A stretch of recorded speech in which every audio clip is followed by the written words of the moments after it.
Hello everyone, my name is Brad Stribling and I am a lay leader with the San Ramon Valley United Methodist Church. Today we'd like to provide you the background, the history of this particular UMC. How did it begin and why? To help with all this, I'm honored to have with me Carole Johnson, arguably the most knowledgeable, most studied, and finest repository of everything there is to know about this church. Welcome, Carole. Thank you. Thank you, Brad. I'm honored to be asked to share this time with you and for Pastor Sam. What do you have to ask me? Well, I have a bunch of questions. May I ask you a few? Please. Well, first of all, how did the San Ramon Valley United Methodist Church get started? Whose idea was it? Well, first of all, it goes back to 1957, the time of much growth in post-war California, and the people that were living here were part of the Walnut Creek Methodist Church. Some of the names you might see on buildings would be the Noble Justice and Harry Lamb and the Jacobys, the Kimballs, 33 families that took the challenge of building this space. Well, they were with the Walnut Creek Methodist Church. And then were they unhappy with it? Why did they leave? Oh, not at all. They were commissioned by the conference and by they were given the challenge to come down here. The conference bought this 5-acre parcel for $34,000, I believe. It was a walnut orchard. It came with a small summer home. And that year at annual conference, they were given the task to start this community.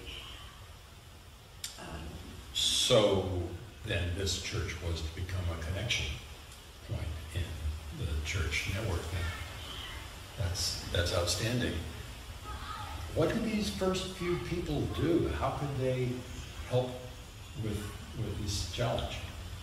I think most of all they were very fortunate to have the leadership abilities that they had. Noble Justice was a general contractor, and the plans that were for the sanctuary were provided by the annual conference, but the Highway 680 was just in the beginning parts of that, and he was able to buy a home for $1 to cut it up in 2 parts and move it into the property between what is now our entrance and exit, and make a suitable parsonage. The Hirschfeld family had moved in to be just in a small cottage. The others, Gail Kimball was a CPA. Jacoby was a banker. And there were lots of fine meals that were provided by the women. Any other names that come to mind? We mentioned Harry Lamb. He did a lot of the fine woodworking that was part of our sanctuary. Let's see, there were the Comforts, Noble and Marion Justice, George and Donna Studley, Jerry and Marge Brown. The Forseys were very active in the work. But there are many, many other people immediately started working here. Did you want to ask more about that? Well, I'd ask about this room. We're here in the beautiful fireside room, where we hold many group meetings, classes, and celebrations, but I've heard this was not its early use. That's right. It was the first sanctuary completed in, well, they first started meeting in a mortuary downtown Danville. That would be Great where place for service, there really was a little chapel, and is why it was next door to what is the Village Theater, and what is the Danville Town Hall was a school, and was the Sunday school. But this first building was completed by '58, and was kind of a mirror image of what was to be the sanctuary. So double doors to a hallway, the senior minister's office, the church office, which we'll say the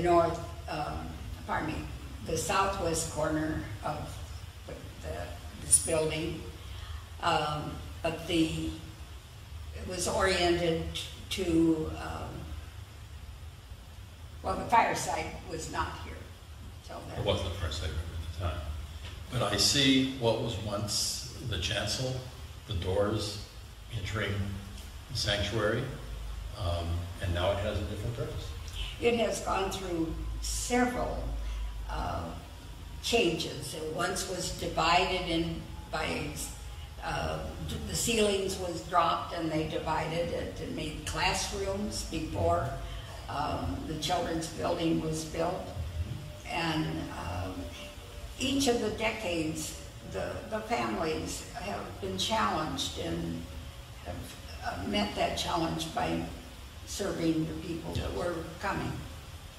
So at some point, this was available as a sanctuary to hold worship service in. When did that first worship service take place? And who was the pastor at that time? Herb Hirschfeld was the first appointed pastor, and I think he served for 5 years or so. Is that this gentleman there? Yes. He was a handsome young man, had been in the service, been in the Korean War, and came with his young family. I understand he had quite a colorful background in history. He flew bombers in World War II, and survived and came back and got married. Is that correct? And then he was called up to the Korean War, survived and came back. And then he enrolled in the Pacific School of Religion and survived that. And came into the ministry. That may have been the biggest challenge right there. When was the first service on this campus? I think 1957, 89 people attended and 60 went to Sunday school. Wow. That's awesome, I think. Well, somewhere along the way, we also created a preschool. Why did we do that? Again, with the changes in population here, after this building and our 2 Sunday school rooms that are part of this, the San Ramon Valley Unified School District was also bursting at its seams, and it had not, it was building Rancho Romero School, and it rented our classes, 2 of our classrooms. And so the school district was using our property? Yes, for 1 year. And then the community center was looking for spaces to rent out, and a preschool was established in the rooms that are between here and the conference. What is the office now were Sunday school rooms. Right. But then our congregation, people like Betty Jo Larson and Children's Division, challenged the church to say, we can do our own preschool, and that's how it became involved. Carlin Suksdorf continued was employed to be our first preschool director. Later, people like Liz George gave many, many years of exemplary leadership there. I know someone who was a preschool student when Liz George was the preschool director. Really? And she's operating that camera as we speak. What other construction efforts were underway? I think the first building was the Wesley Hall, which, the sanctuary was built in 1961. Yes. And the Wesley Hall then, as they said, completed the quad, which made for all four sides. Then we were challenged to build the children's building. Then when that occurred, that allowed for changes to be made as classrooms then were available. The fire center could be changed. The administrative building, ministries building became the offices. Is that I see this drawing here. Oh, well, this is, yes. Or is that in a later time? Or No, this is an earlier time. Ben Perolick, in the 70s, was the youth and children's director. And his office was what is now our kitchen in our fireside room. But, and the library had been into the small area storage, which on the other side. So he labeled this as the center of the universe.